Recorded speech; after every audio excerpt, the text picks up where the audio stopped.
Naniniwala ang 10 taong gulang na konteserang Nova Ecijana na si Faye Lindsay Eduardo na ang edukasyon ang solusyon upang wakasan o tapusin ang siklo ng kahirapan sa isang pamilya.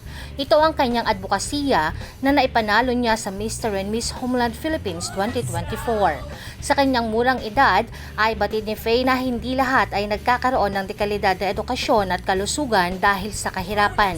Kaya nais niyang maging boses ng kabataan at magkaroon ng positibong impluwensya sa kanilang buhay, kaya isinusulong niya ang pagsuporta sa mga ito.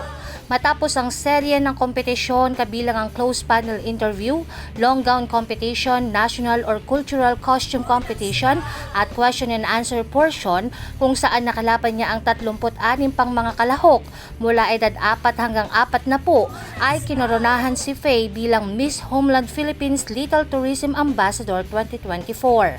Nakuha din niya ang Best in Introduction Video, pasok sa Top 5 Best in Interview, Top 5 Best in Set Card at Top 5 Best in National Costume.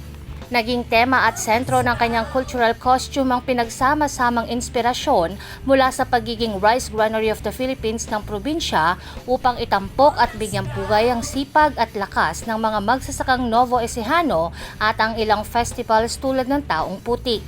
Dahil sa pagkakapanalo ay magiging kinatawan si Faye ng lalawigan ng Nueva Ecija at ng bansa sa Homeland International na gaganapin sa bansang Nepal. Isa sa kanyang inspirasyon na tinututukan ngayon ay ang mas malawak na pamamahagi ng mga school supplies o mga gamit sa eskwela para sa mga kababayan niyang mag-aaral, kung saan nauna na siyang nagpamahagi sa mga mag-aaral ng Sitio Kaingin, Barangay Santo Tomas North, Jaén, Nueva Ecija na matinding sinalanta ng nagdaang bagyo noong nakaraang taon. Jovelyn Astrero para sa Balitang Unang Sigaw.